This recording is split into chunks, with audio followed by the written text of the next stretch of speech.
Everybody and welcome back to SK1AKS and we're back again with Newton's laws of motion and आज हम लोग third law cover करेंगे। First and second law already हो चुका है। Second law के कैसे इस लॉ को अप्लाई करते हैं different situations, specially inclined plane वाले problems and problems of let's say pulley and strings. तो we haven't discussed that yet, but rather हम लोग पहले थर्ड लॉ देख लेते हैं। After that will be discussing और रेस्ट ऑफ द थिंग्स। तो हम लोग थर्ड लॉ पे डिस्कशन कर लेते हैं। Then the thing is कि अभी तक हम लोगों ने क्या देखा, फोर्स क्या है, व्हाट इज फोर्स, इंटरैक्शन है, दो बॉडीज के बीच होती है, दो बॉडीज के बीच लगेगी एंड ये क्या करती है, मोशन ऑफ द बॉडी को चेंज कर सकती है। ये हम लोगों ने देखा, force is N interaction that can change the motion of objects. तो यहाँ पे एक्चुअल में इन्फ्लुएंस कैसे करती है, मोशन को चेंज करके करती है। तो अगर हम लोग देखें what do we mean by changing motion, changing motion का मतलब जो वेलोसिटी होगा ये चेंज होगा, velocity will be changing, that certainly means एक एक्सेलरेशन ऑफ द ऑब्जेक्ट। इस बॉडी की वेलोसिटी चेंज होगी जिसका मतलब है कि ये बॉडी एक्सेलरेट कर रहा है, that is what it means. मतलब फोर्स लगा रहे हो तो एक्सेलरेशन प्रोड्यूस हो गया। हमें पता है कि ये जो एक्सेलरेशन एंड फोर्स का रिलेशन है, this is vector F equals m vector a. And more precisely ये सिंस इन्फ्लुएंस है, लेकिन अगर कोई दूसरी बॉडी पे इस बॉडी के साथ इंटरैक्ट करे in just the opposite way, मतलब वही उतने ही स्ट्रेंथ का इंटरैक्शन, वही फोर्स लेकिन ऑपोजिट डायरेक्शन में, तो फोर्स क्या हो गया, जीरो हो गया। जीरो हो गया मतलब कोई change in the motion of body नहीं आया, वो बॉडी उसी वेलोसिटी से चलती रहेगी। रेस्ट पे है तो वही रेस्ट की सिचुएशन होगी। तो यहाँ पे अगर हम लोग फोकस करें, ये हम लोगों ने देख लिया था ना। द थिंग इज कि मान लो मेरे पास एक ब्लॉक है एंड इस पे मैंने क्या किया, I am trying to push this block. मैं इस ब्लॉक को पुश करने की कोशिश कर रहा हूँ। So here is my arm and this is folded something like this. यहाँ पे मेरे ऑल दिस, मतलब मैं इस बॉक्स को कुछ ऐसे पुश करने की कोशिश कर रहा हूँ। Indeed it will be better अगर मैं इसे कुछ ऐसे रिप्रेजेंट करूँ। These are my fingers and मैं इसे इस डायरेक्शन में पुश कर रहा हूँ। एक ब्लॉक है मेरे पास, यहाँ पे रखा है, मैं इसे पुश कर रहा हूँ। अब पुश करने का मतलब क्या है, ऑब्वियसली मैं इस पे फोर्स लगा रहा हूँ। तो ये फोर्स मेरा आर्म ऑन दिस ब्लॉक लगा रहे, force by let's say arm on block, by arm on block, ये हो गया। इस डायरेक्शन में एक फोर्स लग रही है। Now the thing is, force तो मैंने बताया था एक इंटरैक्शन है between the two bodies.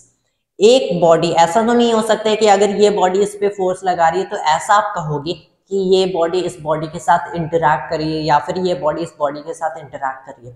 It isn't explained सो, जब तक आप ये नहीं कह सकते कि दोनों बॉडीज इंटरैक्ट कर रही हैं। जैसे मैंने बताया, force is N interaction, a way of influencing these bodies. मतलब क्या है कि दोनों बॉडीज इंटरैक्ट कर रही हैं। कॉन्टैक्ट में तो दोनों बॉडीज हैं। अगर एक नॉन कॉन्टैक्ट फोर्स है तो फील्ड तो दोनों बॉडीज की बनेंगी। Right, you are able to see it. इसका मतलब अगर ये बॉडी इस बॉडी पे एक vector F A on B लगा रही है तो ये बॉडी भी इस बॉडी पे एक वेक्टर एफ लगाएगी बाय ब्लॉक ऑन आर्म। तो जब आप इस बॉडी को पुश कर रहे हो, ये बॉडी भी आपको पुश कर रही है।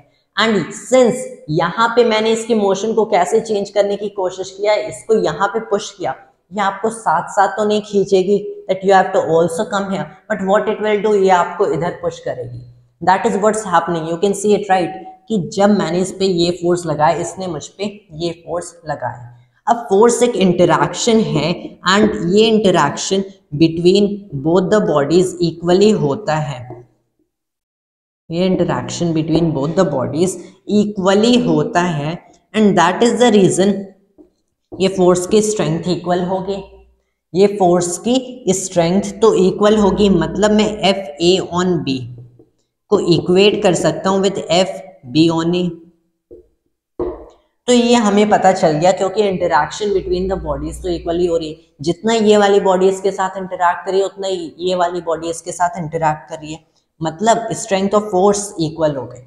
अब स्ट्रेंथ ऑफ फोर्स इक्वल है but this body is trying to change its motion somewhat here, यहाँ पे इंटरैक्ट करिए, अगर इसका एक डायरेक्शन होता तो it's here but this is over here, मतलब स्ट्रेंथ ऑफ फोर्सेस इक्वल है लेकिन ये इंटरैक्शन हो रहा है ऑपोजिट डायरेक्शन में। तो यहाँ पे जो डायरेक्शन ऑफ फोर्स है ये रिवर्स है, मतलब अगर मैंने एक वेक्टर इक्वेशन लिखा है, स्केलर इक्वेशन तो मैग्नीट्यूड वाइज लिख दिया, vector equation, so vector F A on B opposite direction है equals minus vector F B on A, and this is just Newton third law, यही है न्यूटन थर्ड लॉ। एंड इन forces को action reaction pair कहते हैं, action reaction पैर।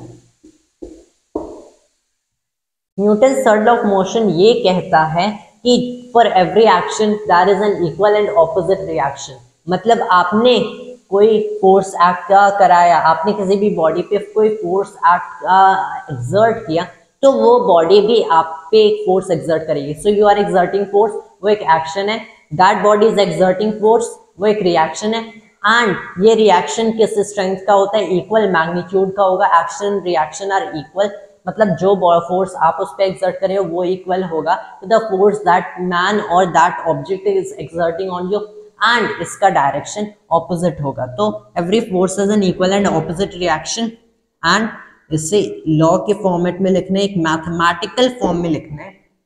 So this is Newton's third law, that the force exerted by an object A on B is negative the force exerted by object B on A। ये वाली एक vector equation है, ये वाली magnitude wise एक scalar equation है।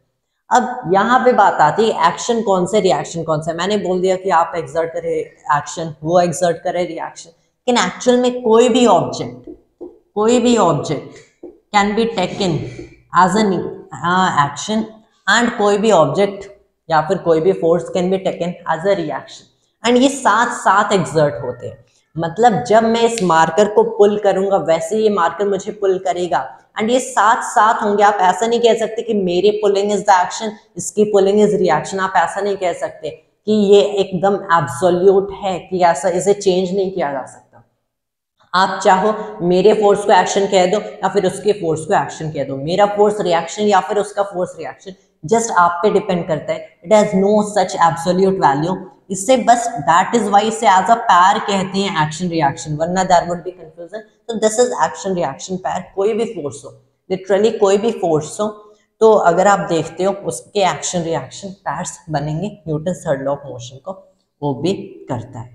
तो यहाँ पे कोई भी ऑब्जेक्ट का फोर्स, कोई भी फोर्स को एक्शन कहा जा सकता है, मोर करेक्टली कोई भी फोर्स को एक्शन कहा जा सकता है, एंड किसी भी फोर्स को रिएक्शन कहा जा सकता है। एंड इसमें कोई टाइम डिले नहीं होता है, इसमें कोई टाइम डिले नहीं होता है कि जब ये फोर्स एक्ट हुआ उसके इतने सेकंड बाद या फिर इतने नैनो सेकंड बाद ये वाला रिएक्शन फोर्स स्टार्ट हुआ, वरना आपको क्या मिलता, अगर एक टाइम डिले होता तब तो आप बता सकते थे ये वाला एक्शन है ये वाला रिएक्शन है।